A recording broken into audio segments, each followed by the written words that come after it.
Civil dispute, uncivil tongue.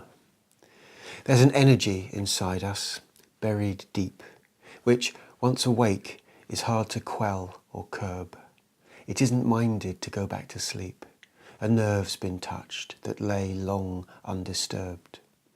Though neutral, with no ideology, it grows between what's said and what is heard.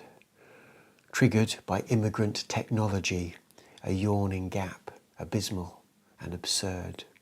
Like all raw energy, it can transmute, enthuse, freeze, argue, burn with fierce intensity, turn smiles to growls, debate into dispute, in defence of hearth, home and identity.